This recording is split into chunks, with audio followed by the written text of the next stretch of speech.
Hello and welcome to a conversation on the Daily Burn. I'm your host, Eric Miller, joined today by a tried and true, fierce and fiery progressive from the great state of Texas, Mr. Mike Siegel. How you doing, sir? Hey, Eric, great to be here. I'm fired up with that intro music, so good Awesome, to go. right? It's a little aggressive, but I think we need some fighters, right? We need, that's sort of the whole thing we were lacking a little bit, right? No, I mean, change doesn't happen without struggle, so we have to be ready, to throw down when the time comes. Right on, absolutely. So you have a runoff race coming up here on Tuesday. The general's in November with against the Republican, obviously incumbent. But we want to focus today a little bit on your the runoff, which is on Tuesday, and I want to get into the difference between you and your opponent in that race. But a little bit about you, just your background. You're a former public school teacher, a civil rights attorney, union organizer, all of which I'm sure you got into for the money, right? Oh yeah, big bucks, especially teaching third grade. That really filled my trust fund there. So yeah, talk a little bit about your background. Right on. So I was raised in a family committed to social justice organizing. My mom was a machinist and a shop steward at a factory for making Caterpillar machinery, active in the Machinists Union. My dad's a longtime civil rights and labor lawyer, and kind of following their footsteps. And so after college, I decided to become a public school teacher. Taught in multiple states, Houston, Texas, Oakland, California, Brooklyn, New York, and was active in the teachers union. And also part of this fight, to defend public education against these folks that want to privatize and charterize our public school systems. Later decided to become a lawyer, and basically went to law school to become a human rights lawyer. Although there's not a lot of work doing that, so I had to settle for more civil rights work, mainly in the employment context, representing women who suffer discrimination in the workplace, whistleblowers who face retaliation, but also taking on some movement cases. Got involved in challenging police policies that demonize Black and Latino youth as so-called gang members, when really it was a way to get federal grants to ramp up police spending, really. And then landed at the City of Austin City Attorney's Office at a really interesting moment in history about 6 years ago, when the state and the city are doing battle with each other. And basically in Texas, we have these progressive cities like Houston and Austin, even Dallas, El Paso, San Antonio, but the state is super conservative. And so we would do things like, I co-authored a paid sick leave ordinance that would have mandated a universal paid sick leave in Austin, but the state then sues to override that using different preemption laws. And a big case I was a part of, there was a Show Me Your Papers law in 2017 that was modeled after an earlier Arizona law.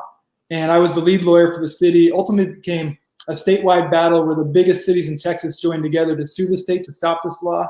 And that was ultimately what got me inspired about what's possible in Texas, to know that there's this progressive beating heart in the cities, and that so many cities are willing to join together to fight the state. It gave me courage to run for Congress in this district. Yeah, that's awesome. And you ran in 2018 and got overperformed, we should say, right? You got pretty close. Yeah, this was supposed to be a permanently Republican gerrymandered seat. It was redrawn in 2004 and had been in Republican hands ever since. The incumbent McCall was winning his races by 20 and 30%. And so nobody wanted to run. And so I put my hat in the ring. We ran a really strong field program, mobilized over 1,000 volunteers, had unions, environmentalists, youth activists, made over 300,000 voter contacts, and by the end, narrowed it to a 4% advantage from 19% in 2016, and basically turned a state Republican seat into a national battleground district. That's amazing. Yeah, and you're running again, and name recognition goes a long, long way. So that outreach, hopefully did not dissipate, right? You had made a bit of a presence. No, it's a tremendous foundation. I mean, I didn't have big money in 2018. It was a pretty modest campaign, less than $500,000, but we outperformed Democrats with national support in Texas. We had 3 or 4 times as much money with that field program. And folks really do respect kind of the sweat equity that we put in, the blood, sweat, and tears. Basically, for the last 2.5 years, I've quit my job for most of that period so I could do this full time. And so as we run it back this time to finish the job, I've had 2 extremely well-funded challengers in the Democratic primary. For example, before March 3rd, I was outspent $2.5 million to $500,000. But I still came in first with 44% of the vote because we've been doing this work. We've earned the support of so many people across the district. Yeah. And people are aware when someone comes in late with big money and just, floods the advertising or whatever, right? And they're obviously more centrist in positions. I think people are generally more aware these days what that signifies, right? The sort of delineations between the candidates in that context. Would you say that's true? Yes, and there's a disconnect between what Democrats want and what the consultants recommend you run as, right? There's this idea that to win a seat like this one, a so-called swing district, that you have to be Republican light, that you have to just, don't support Medicare for all, support more access to healthcare, don't support a Green New Deal, support market-based solutions to climate change. And so, but that said, that conventional wisdom is not how Democratic voters feel. And so I've been running unapologetically on Medicare for all, on the Green New Deal, ending the war on drugs, and so forth. And voters respond to that. And, you can have all the money in the world, but there's nothing more valuable than hardcore volunteers who are willing to put their own heart into contacting voters, especially before the pandemic. I mean, we knocked 10 times as many doors for the primary as my opponents. And so you can spend $1 million on TV, but if I can contact 50,000 voters in person, that's way more valuable. And the only way you earn the support of those volunteers is by fighting for the issues and policies they care about. Yeah. So can we talk just a little bit, just to contrast your corporate Democrat opponent? You mentioned Medicare for all, right? And they, you mentioned the buzzwords. Everybody deserves affordable and access to affordable and quality healthcare, right? That's, that's the mantra, right? He's going the Medicare for all, for those who want it, right? He's doing that Mayor Pete style thing. I'm assuming that's reflective of his donors. Do you have a sense of who his biggest donors are? Yes, it's doctors, and so I'm running against a doctor, and I think he calculated the only way to run against me was to raise a lot of money and run to my right wing. There's not much room on the left, but he has raised money from all these doctors who are concerned about a national health insurance program that might eat into their profits a little bit. And so he's been able to raise big money from that. Also, unfortunately, he's raised some money from Hindu nationalists who are supporting the Modi regime in India. But the Medicare for all issue has been big. I mean, we went into the editorial board of the Houston Chronicle, which is the biggest newspaper in this district. And it's interesting, we both said that our favorite president was FDR. But then after I, launched into my pitch for a Green New Deal, which if I can say this, it's a courageous position to have in a district that includes the Houston oil patch. It's not what the experts would tell you to talk about. But I'm running on Medicare for all and a Green New Deal. And he goes on to say that these things are fool's gold and selling false hope to the people, and that we need to be pragmatic and And, it's a point of view that's telling Democratic voters, I know what you want, but you can't have it. And I'm going to compromise even before we get to the bargaining table, even before we know what's possible. I'm going to tell you, we're not going to fight for what we really need. And I don't think that kind of politics resonates with the people. It may help you get a few more max contributions, but it's not going to build a popular movement. Absolutely. Yeah. You mentioned oil. So I just want to pull up a little bit of your district, some info, right? So tell me about your district. It's between Austin and Houston. Correct me if I've captured anything wrong, but the counties are Bastrop, Harris, Lee, and Travis. Is Austin in your district? Yes, so it actually includes 9 counties. So Austin's in what's called Travis County, and the Houston suburbs that you see there are Katy and even the Woodlands. That's Harris County, where Houston is. And there's 7 rural counties in between. And basically, it's a district that used to be, basically went from Austin to the west. It was a hill country seat, and Lyndon B. Johnson was a representative. But they gerrymandered it to have basically 25% of Austin, then these rural counties, and then kind of a slice of the Houston suburbs that are historically conservative. And so, that's the battleground that we're on. But in our favor is that these 2 metro areas have grown dramatically since they redrew the map. And so the demographics are very much tilting our way. And last cycle, when I was running, especially in that town, Katy, which you see on the eastern side, that's where there's a lot of room for growth, because really this was a white flight suburb. This was a place that conservative white people moved to when they wanted to get out of Houston in the 80s and 90s. But now it's much more diverse. There's Black folks, Latino folks, South Asian folks, Nigerian folks, people working in the hospitals, in the oil and gas industry. And so there's a lot of room to mobilize people if we let them know we're going to fight for them. So how do you communicate in that part of the state and the country the value of Green New Deal? I was talking to a candidate in Maine who talks to lobstermen, right? And she said she could approach them and mention Green New Deal, and their eyes will glaze over. But she says, "How was your catch?" And then they can feel that in their lives. How do you talk about Green New Deal in that part of Texas? No, that's poignant. Well, first you have to acknowledge that it's basically three different regions in one district. So in Austin, we can talk about the Green New Deal. There's kind of a more hyper-aware Democratic electorate, and that can be the starting point for the conversation. But in these rural counties, you're right. Hashtag Green New Deal doesn't mean much to folks. But we do have a coal plant in the middle of the district that for the last 40 years has been causing acid rain to rain down in their communities, destroying livestock, wildlife, pecan orchards, polluting their groundwater. There's been unregulated fracking. They can basically open up a frack well with very little oversight, and that's also near freshwater supplies. So in the rural areas, to talk about water quality in particular and protecting groundwater, and how the federal and state governments have failed to protect their supply of water, and maybe it's causing asthma or it's causing other health problems in their community. So to confront it in that way and to say, I'm going to be an advocate for you. Governor Abbott, the Republican governor of Texas, won't lift a finger to create any sort of accountability for big coal or big oil and gas. But if I'm elected and I get on the right subcommittee, for example, the science and technology committees, we can hold a hearing. We can expose what this coal plant has been doing to your community. So that's been the rural entree. In the Houston suburbs, it's more talking about these flood events. We've had 500-year flood events in 5 years. It sounds absurd, but these are things that historically have happened once every 500 years that are happening every year now.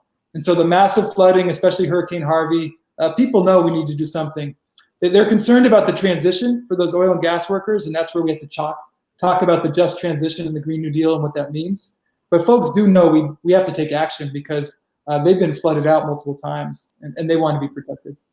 Right. I imagine that's how you would get attacked on that from the right is, they took our jobs, right? So can you talk about that just transition a little bit? It's huge, and it's extremely important, and it's something that I've had to talk about with the oil and gas fossil fuel worker unions. I actually won the endorsement of the Texas AFL-CIO while also having the Sunrise Movement endorsement, even though these fossil fuel unions that run the refineries in the Houston area are a big part of the AFL. And I was able to do that because I come from a union background. I've been a union member myself as a teacher and as a city worker. My campaign's even unionized. And basically just like in all these one-on-one and small group conversations, let folks know this Green New Deal is not going to happen without workers. In essence, this is a national jobs program to create millions of good new jobs, union jobs, and to help us transition from a fossil fuel economy to a renewable economy. And I will admit, not every union is on board. I mean, I have the IBEW, the Electrical Worker National endorsement, but there's a local that operates the coal plants in Texas, and they're still not comfortable with me. And there's a pipeline worker union that's not quite on board. But overall, these unions really respect that I'm going to bring the voice of labor to the table. And in this moment right now, with 45 million newly unemployed Americans, I mean, this is a New Deal moment, right? I mean, that's the roadmap that FDR gave us. And we need to use that federal treasury, that federal spending to have a jobs guarantee and make sure we can dig out of this economic crisis we're in. Right on. Yeah, and where the time for half measures, which your runoff opponent is advocating for, is long past, right? Any delaying at this point is equivalent to denying, right? Yeah. And you have, let me pull up a little profile of you. You do have a ridiculous amount of endorsements, which is incredible. Speaks well to you. Bernie Sanders, Sunrise Movement, you mentioned Elizabeth Warren, Our Revolution, Brand New Congress, Sierra Club, AFL-CIO, and dozens and dozens more. It's it's on your website, and it's a who's who of anyone kind of on the left with credibility. So that's incredible. We talked a little bit about Medicare for all, universal health care, Green New Deal, some other things on your platform, universal broadband, racial justice. I know you're heavily into voting rights advocacy. Can you talk a little bit about that, maybe? Yeah, that's a really critical issue in this district. And the flashpoint in my last campaign was at an historically black college in a rural county in Texas 10, Prairie View A&M University. It's a college that was built on a former slave plantation on a river over there in Waller County, and was basically built. It was supposed to be on par with Texas A&M. It's part of that same chain of universities. Of course, it never has been. And when they lowered the voting age in this country to 18 years of age, the students in the 60s started voting, and the local white officials were scared, if I can swear, shitless. They really didn't want those kids to vote. And there's this history of fighting against voter suppression. Those students in the 60s actually fought all the way up to the U.S. Supreme Court. And if any of your listeners or viewers have ever voted where they attend school, it's thanks to those kids at Prairie View A&M who won a Supreme Court case that established the right that you can vote where you attend school, because they were being told locally, you're not residents of this county, and they won that right. And so fast forward, 40 years later, 2018, I'm in this election, and the students were again told they couldn't vote on campus, even though there had been traditionally on-campus voting. And my campaign got involved and actually sent a demand letter to the county judge, the local chief official, and my staffer, a young DSA member, was arrested while delivering this letter in 2018. And basically what happened, he sent this letter, he handed it over to the county clerk and took a picture of himself doing it, and she freaked out, called the bailiff. The bailiff stopped him. A number of sheriff deputies came over. They prevented him from leaving. He called me on the phone, basically as a civil rights lawyer, not as his boss, and said, what do I do? And so I got to hear this whole conversation. And they asked him, well, what's this letter about? And they say, oh, it's about voting rights. Oh, why are you doing this? Well, I work for a congressional campaign. Oh, what party is your candidate from? And he says Democrat. And a minute later, the phone goes dead. And it turned out he had been arrested by the Waller County sheriff, this guy who looks like Boss Hogg with, a handlebar mustache. I mean, really the character of what you would imagine. Right. And but that for Jacob Aronowitz, this young organizer, it really was a badge of honor for him to have this happen. But we got to go on the Rachel Maddow show and tell the story. And after we did that, I got a call from the Texas Secretary of State saying, how do we fix this? And he ordered the county to let the students vote on campus. So we were able to use the campaign to kind of lift up this issue and shine a light. And I got this important win. And voter suppression in Texas is this massive issue. I mean, the Republicans have voter ID laws. They close polling places. Right now, I'm suing the state on behalf of seniors and young Democrats because they closed down some of the early voting locations. During COVID-19, they won't let us vote by mail. I mean, you name it. Voter suppression is the only way Republicans are holding on to power here in Texas. And so it's a civil and human rights issue. And strategically for Democrats, if we can win some of these voting rights battles, for example, in the next session, if we can amend the Voting Rights Act to put Texas back in the so-called pre-clearance program, anything will be possible. That's when we're really going to turn Texas blue. Right on. So how can people help get involved in those causes? Obviously, your runoff, your election is the 14th, next Tuesday, but just those causes in general. We'll talk the specifics of the election, but in those causes, how can people help? What organizations can they reach out to or connect to? Right now, well, I mean, in Texas, I would say the leading voting rights groups are called Texas Civil Rights Project, the ACLU, and then there's the Mexican American Legal Defense and Education Fund, MALDEF. Those are three agencies that play a big role in fighting for voting rights, and they've litigated a number of cases up to the Supreme Court. There's the Obama Holder redistricting group that's active.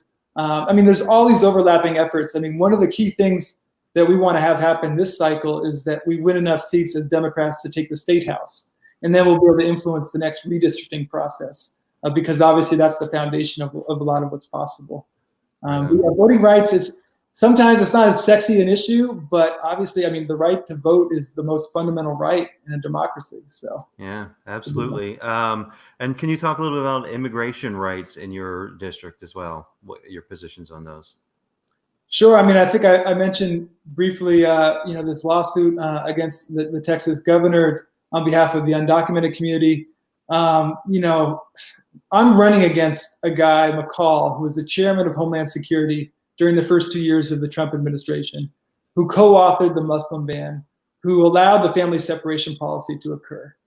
And, there are so many intersecting immigration justice issues in Texas. I mean, the camps at the border are kind of at the top of our minds here. I mean, these kids, it's not in the news these days, but these kids are still being held in squalid conditions. There are private immigration jails across Texas, including one just north of Austin, where women who were separated from their children at the border while seeking asylum are being held in for-profit immigration jails, and in this moment are being exposed to COVID-19, where potentially their civil immigration offense is being turned into a potential death sentence, right?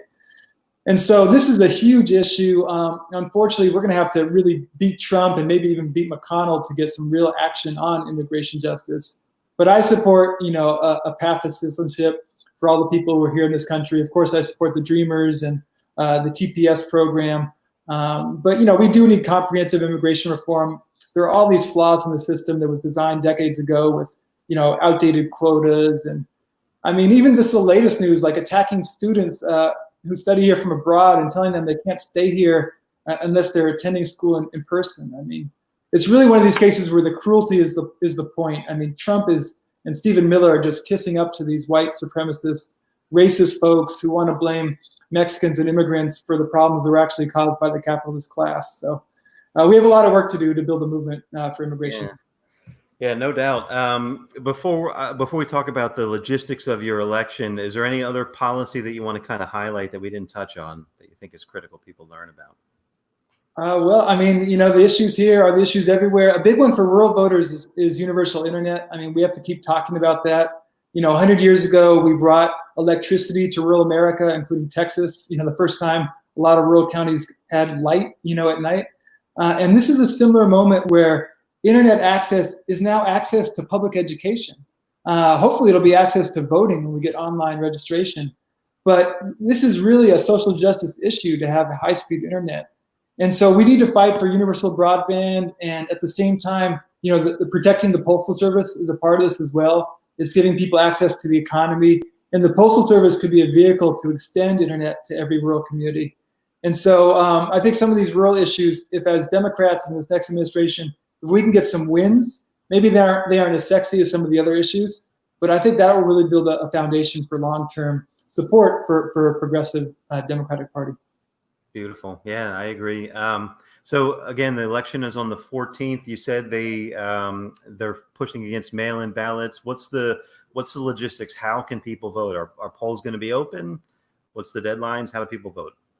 Yeah, so today is the last day of early voting. So just maybe an hour and a half left for early voting. And so it'll be Tuesday.